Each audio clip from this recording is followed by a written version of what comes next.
Čo hovoríš na takúto atmosféru, až taký zvyku, dá sa povedať? Výborný kolektív sa to myslí? Aj kolektív, tréner nám robí pôvodu, my si sami robíme pôvodu texty, všetko, každý detail robí dobre, no a my to snažíme sa ukázať na rade. Ten drzanský moment pri góle, čo na to hovoríš? Veľmi zaujímavý moment, keď do toho šťuchol.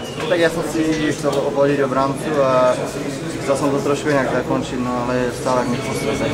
Ja mu ďakujem. Čo sa týka tých momentov v tej tretej tretine, už trošku boli nervózni Česi, aj zo pár výmien názorov tam bolo to vidieť, že už im tečie do topánov alebo do korčul, tak to môžeme povedať. Aj ty sa tam nebal s novotným harcovníkom, trošku to naštvalo? To patrí k tomu? Jasne, že patrí k tomu, je to derby, oni takisto chceli zvíťaziť ešte to, že prehrali doma, tak dneska boli fakt, bolo to vidno, že sú nervózni, podskakovali do nás, ale my sme to ukázali gólmi a výrazne príjmalo zaskočenie. To práve patrí aj takéto momenty, akože nie je to len o góloch, nie je to len o akciách, ale aj toto treba, hovorím. Tam sa aj do šarky vyskočilo trošku, takže treba byť pripravený na všetko.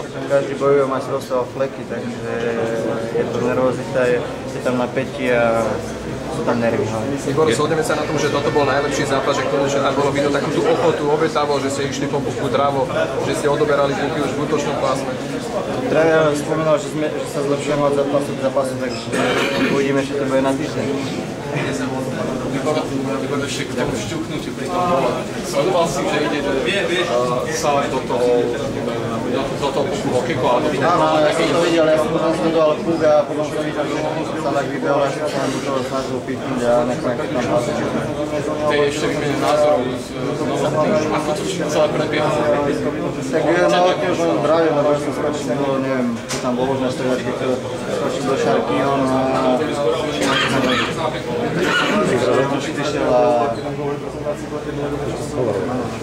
to oplácal, máš také úlohy, alebo...